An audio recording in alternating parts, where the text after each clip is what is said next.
एक छोटे से गांव में देवी काली का मंदिर था। ये सैकड़ों वर्षों से गांव वालों की रक्षा कर रहा था। गांव के लोग देवी को शीतला माँ भी कहते थे।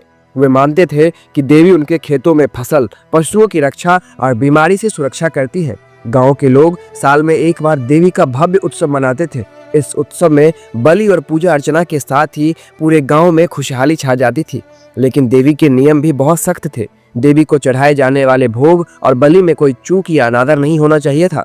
कहा जाता था कि अगर कोई देवी का अपमान करे तो वो भयंकर गुस्से में आकर पूरे गांव को श्राप दे सकती है। गांव में एक धनी जमींदार था। वो देवी में विश्वास नहीं करता था, उनके अनुष्ठानों को अंधविश्वास मानता था। एक दिन उसने सार्वजनिक रूप से देवी की पूजा का मजाक उड़ाया और यहाँ तक कह दिया कि ये केवल पत्थर की मूर्ति है जिसे तुम लोग देवी मानते हो। मैं इस साल देवी का पूजा नहीं करवाऊंगा। गांव वालों ने उसे रोकने की कोशिश की, लेकिन जमींदार ने उनकी बात नहीं मानी। उसने देवी के मंदिर में बलि और पूजा रुकवा दी। गांव के बुजुर्गों ने चेतावनी दी कि देवी का गुस्सा पूरे गांव पर भारी पड़ सकता है, लेकिन जमींदार ने उनकी चेतावनी को अनसुना कर दिया। जमींदार के इस अपमान से देवी अत्यंत क्रोधित हो गई। उस रात गांव में भयंकर तूफान आया। फसलें नष्ट हो गई, पशु मरने लगे और अज्ञात बीमारी फैलने लगी। लोगों ने समझ लिया कि ये सब देवी के गुस्से का परिणाम है।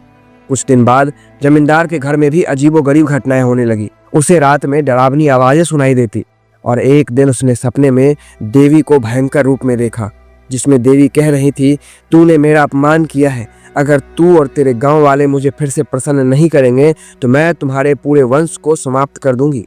डरे हुए जमींदार ने गांव वालों से माफी मांगी और उन्हें देवी की पूजा के लिए राजी किया।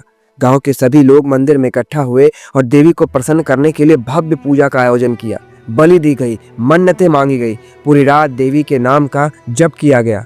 सुबह होते ही गांव में सब कुछ सामान्य होने लगा। फसलें फिर से हरी भरी हो गई, बीमारी खत्म हो गई और पशुओं ने फिर से दूध देना शुरू कर दिया।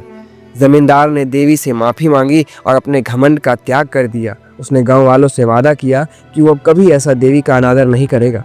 अगर आपको वीडियो पसंद आई हो तो वीडियो को लाइक करें, चैनल को सब्सक्राइब करें और इसी तरह की अनसुनी अनकही कहानियाँ पुराण चर्चा पर सुनते रहें।